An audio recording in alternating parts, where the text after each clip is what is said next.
Yo mga idol, kamusta? Sports Talk PH nga pala. Ang laban ni Magsayo, pag-usapan natin yan mga idol. Ngunit bago ang lahat ay huwag kakalimutang mag-subscribe at i-click ang notification bell button for more sports talk.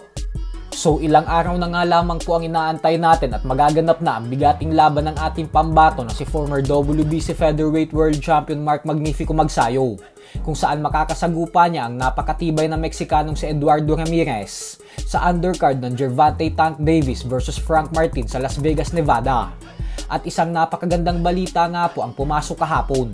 Ito po ay dahil bukod sa isang WBC title eliminator fight ang laban na ito, ay kinumpirma din po mismo ng World Boxing Association kahapon lamang na nakataya din sa bakbakan na ito ang bakanteng WBA Intercontinental Super Featherweight World Title Belt. Kaya naman mas lalong naging bigatin ang laban na ito para sa ating kababayan. Bukod dyan ay napakagandang pagkakataon din po ito para kay Magsayo upang makumpleto niya ang mga titulo ng 4 na major boxing organizations. Bagamat po kasi WBC Featherweight World Title Belt ang main title na nakuha niya dati, ay minsan niya ding nahawakan ang mga titulo sa WBO at IBF, katulad ng WBO International Featherweight title at maging ang IBF Youth Featherweight belt.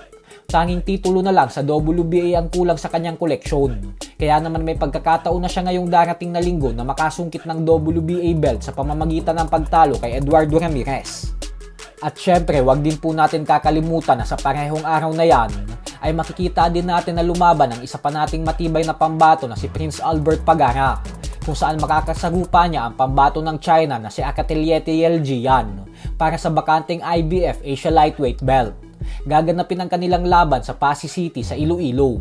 Mahalagang laban din po ito para kay Pagara lalo pat may titulong nakataya. Kaya naman suportahan din po natin si Pagara sa laban niya na ito.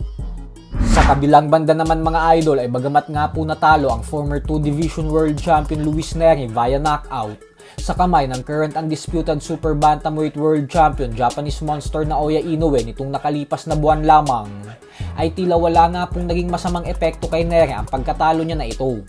Nagdesisyon na po kasing umakyat ang Mexican fighter na ito sa 126-pound featherweight division. At matapos niya nga pong umakyat ng dibisyon na ito, ay agad siyang inilagay ng WBA sa number 2 sa world rankings. Kaya naman ibig sabihin po niyan ay hindi magtatagal at muli itong mabibigyan ng isang bigating world title fight sa dibisyon na ito. Madaming fans naman ang nagsasabi na iba daw talaga ang impluwensya ng isang Sean Gibbons pagdating sa mundo ng boxing.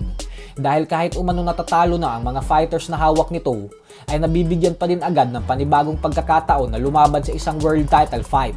Katulad na lang ni Jerwin Angcas na kahit natalo ng 2 magkasunod na beses kay Fernando Daniel Martinez, ay agad itong nabigyan ng pagkakataon na lumaban sa isang world title fight kontra kay Takuma Inoue.